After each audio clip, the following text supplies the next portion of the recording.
Forget it. Let's just get to a safe house. After stirring up trouble in Europe and the zombie-infested shanty towns of Africa, Resident Evil returns to where it all began in Operation Racoon City. Playing up the series' decisive shift into shooting, alongside a new squad-based element, Operation Racoon City charges headlong into old territory in an attempt to dredge up something new. But is this reunion tour through one of gaming's most famous pit stops ultimately worth a visit? Course not.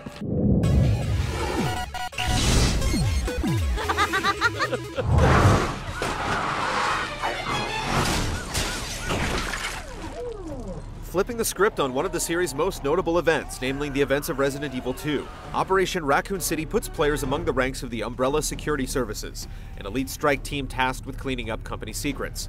Idle banter by your merry band of masked marauders infuses the sparse plot with fleeting strains of personality, but with a narrative that fails to capture the campy exuberance of past games, the experience feels like a perfunctory retread.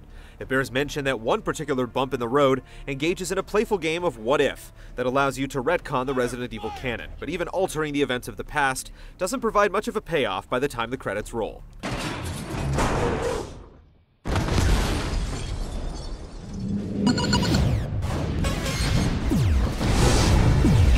Your Umbrella Security Service? Upper management must be in a panic if they set you. Cutting its teeth on the front lines of the recent SOCOM games, developer Slant 6 brings its past experience to bear in the squad-based revision on Resident Evil. Most notably taking cues from the shooting-heavy iterations of the franchise, Operation Racoon City is littered with an abundance of spare guns, spry undead, and linear waypoint-guided objectives. So hang on to that weird rooster key for now. You won't find much use for it amidst the currents of the game's single-minded pace. Collect the necessary components. Where player progression is concerned, the game focuses heavily on the notion of finding and developing a particular role in combat. With a varied selection of class, weapon, and skill loadouts, the game certainly gives players a fully stocked toolbox to play around with, especially when it comes to the unique abilities of each individual class. Temporarily reprogramming zombies amidst the chaos of the Grand Melee sticks out as a notable favorite in the single-player campaign, while infiltrating player ranks via optic camouflage online always makes for a good time. If only the same could be said of the actual campaign.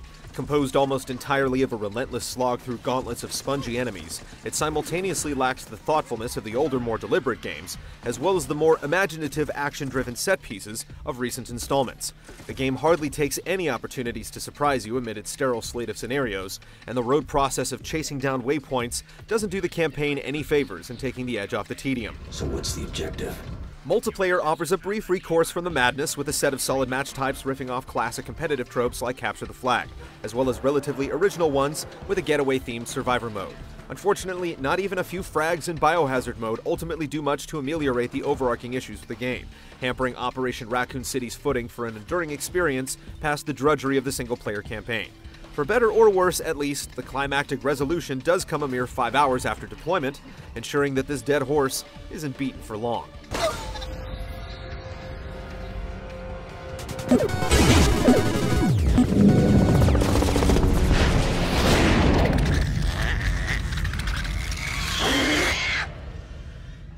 With no squad commands to speak of, Operation Racoon City bears little of its developers' tactical warfare DNA, much less Resident Evil's classic tight-fistedness with its literal piles of ammunition at every turn. This action-oriented third-person shooter bears only a passing resemblance to the more recent entries in the series, though even that is a bit of a stretch. In place of the crunchy controls offered by Resident Evil 4's now ubiquitous stop-and-pop gameplay, Operation Racoon City instead paves its own cobbled path, with a poor facsimile of cover-based controls. All personnel are to evacuate immediately.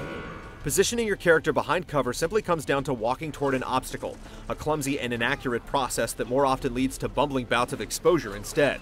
Melee additionally feels languid and limited, though the game's major malfunction lies in its sense of shooting, which just feels off. Guns circa 1998 apparently carry the stopping power of a pea shooter, and the visual feedback from airing out foes is woefully deficient. Often you may not be able to tell if you're actually hitting things from across the room. It all lends a general feeling of impotence that's at odds with the notion of being part of an elite private military organization. One has to wonder if someone like Wesker felt like a wimp using Umbrella ordnance. Sounds like a gunfight. The Nemesis must be nearby. It almost seems like the game suffers from every bad cliche in the book. Enemies down to even the lowliest shambler are able to take obnoxious amounts of punishment before finally keeling over. It's often difficult to get a sense of what's happening in the muddled throes of battle, and the AI governing enemy behavior ironically comes a little too close to the brain-dead masses ambling about. Worse yet is your squad mates slip into the same catatonic state. It seems that old Beltway would rather gaze wistfully at your wilting life bar than take a few pot shots at the liquor having his way with you. Apparently resuscitating downed teammates falls well out of the Umbrella pay grade too. Bertha will always fix you up good. While the basic business of shooting is no doubt a disappointment, the biggest miss here is the game's unequivocal detachment from anything resembling Resident Evil. Even with egregious consumption levels of green herbs and antiviral medication, very little of the series' signature soul remains in this hollow shell. How the hell could this happen? This must be Umbrella's warehouse. The hell is all that noise? Basking its visuals in a sheen of dark leather, cold hues, and expressive moody lighting, Operation Racoon City, at the very least, looks the part of a Resident Evil game.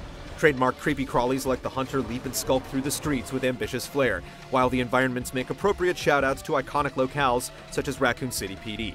And though the game does manage to surprise you at times with a few well-placed scares and decently dressed set pieces, it often isn't long until an oblivious enemy or whirling player corpse does its job to bring you back to reality.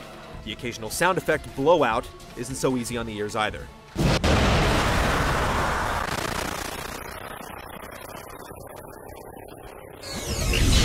Command! This is hopeless! We've got to get out of here! In spite of its novel class-based combat and varied multiplayer, Operation Raccoon City can't shake its one-note campaign and fundamental mechanical problems. For the sake of Resident Evil fans, we'd hope that any further trips back to the series' past would better remember what made it memorable in the first place. We'd sooner bar off the city borders for good instead of slogging through any similar operations in the future. Stop!